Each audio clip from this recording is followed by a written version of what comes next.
Hey guys, Ali from ALTA SIX. Hey, this is how to install our ALTA SIX Extender. This is different, but once you see it, it's pretty simple. So the extender has the same stabilization system with the 3 bolts and threads in there. This extender is made for our rack. We haven't tested on other racks, so we don't recommend it, but it's definitely set for our racks. So you're gonna plug, and I know where the hole on this van, which hole I have to go on this to get the doors open. On a Nissan Envy, the middle works. On a Sprinters, the middle also works.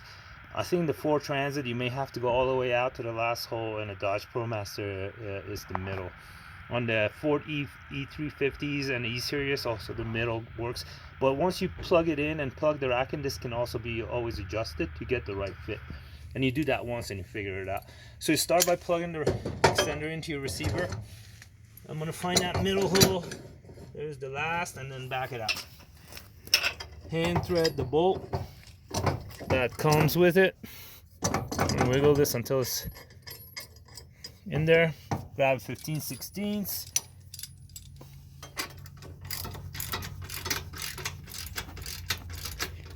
And get that super tight. Again, grade 8, as tight as possible. Your external, in this case, since you don't have a rack, you go flush with the receiver, and you want to get this bolt turning. Dogs are paying. Hey Iris, you paying us a visit? What's going on? It's a beautiful day out, Iris.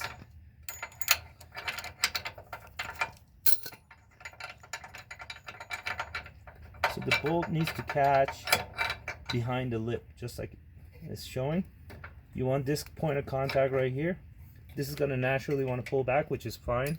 Once you got that hand tightened, kind of hold on to it and just gently. And again, you're not cranking this. This is not meant to be super tight. The only thing this is stopping is that up and down, and it is, and side to side. So that extender's in there. You want to make sure these bolts are backed out, nice and open. Check it in. You're ready to plug that rack in now. Get the rack behind my lovely daughter. I'm gonna grab this baby. The way to carry the rack, right here, grab on that rubber piece, grab the main post, and I have the external stabilizer off on purpose. When you have the extender, you don't need the external stabilizer. Plug it in. I'm gonna slam it all the way in. You do not adjust the holes on the extender with the rack, because if you pull this out more than that first hole, you're gonna miss the engagement of these bolts. They're designed that way. You want this slammed all the way in. It's the physics of it. It's the way we engineered it. Grab your 5/8 bolt. And bring that back until it catches. Then everything should hand tighten like this. And you want to test these out before you plug everything in. Just make sure your thread is good. Those internal stabilizers can move. We tighten a lot of them super tight, but once in a while they're gonna want to move, and there's an assembly video for those. So if you find your internal stabilizer is not lined up perfectly and the bolt's not wanting to go in, check out that video and reset that internal stabilizer. And it's a one time. So I'm gonna turn this pretty tight again, and at this point I have full contact. The vehicle's moving, nothing's moving in the rack. Lastly, cherry on top, we're gonna start with the top one.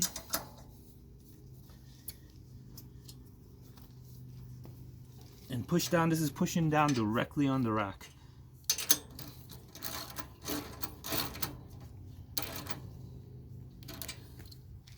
Same thing here.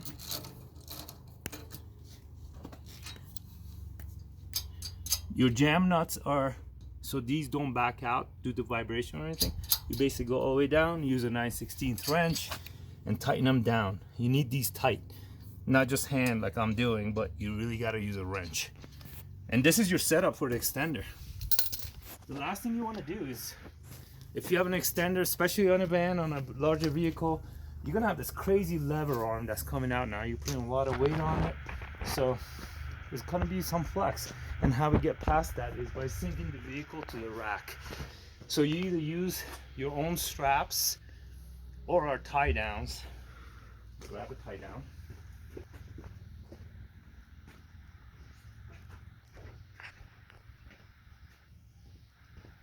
Since these are the only straps I have, I'm going to put these on so I can demonstrate how we get these through.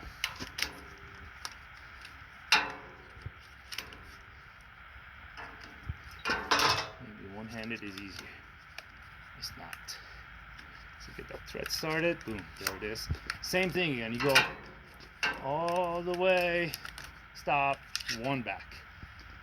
Let's do that on the other side.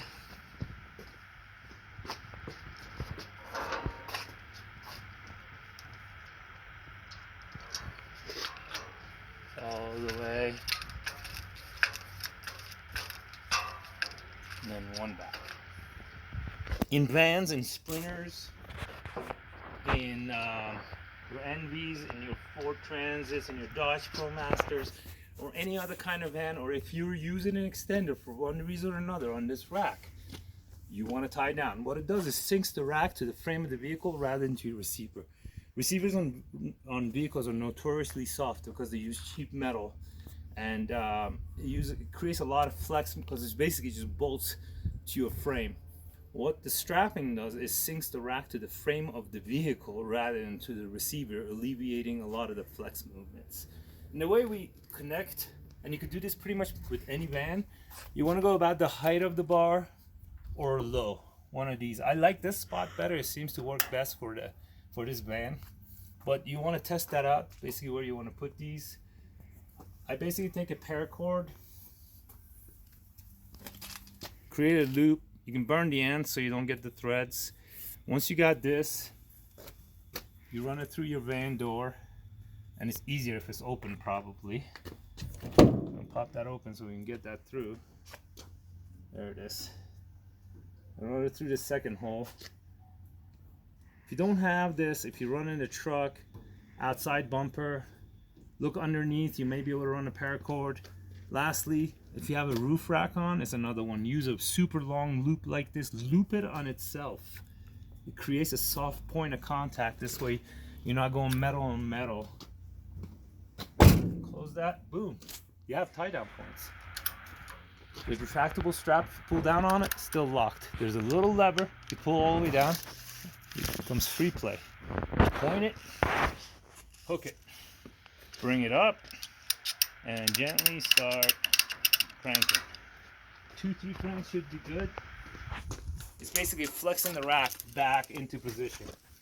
Because once you have the bikes on, the rack will naturally want to flex. And how you test it is you come out here on the worst point, and if I'm flexing the rack, I make it a little tighter. Right? It's not about cranking these, it's not about being, it's just taut. So I'm getting pretty good movement in the vehicle. You see, the rack is super tight in there. There's nothing moving. Once you have the bikes on, there is no movement. This is how you set up your extender retractable straps. Remember, you don't need the external stabilizer on the rack when you have it on the extender. If you wanted to lower the rack with the straps on, disengage all the way down. Disengage, you're gonna have to pull that orange pin, as we talked, halfway, grab here, bring it down, and the straps can stay on. This way you can open the door, access what you need. So when you get access to that beautiful back door, if you want it to get its full swing, bring the strap back, and boom. Same thing on the other side, and you get the point. See, so I know the middle one, usually your left side door is wider, so that's what you want to set it with. At this point, if you open this and you hit in the door, no worries. Loosen the extender and slide it out to the next hole, and that should give you the clearance you need. Thank you so much for watching this video.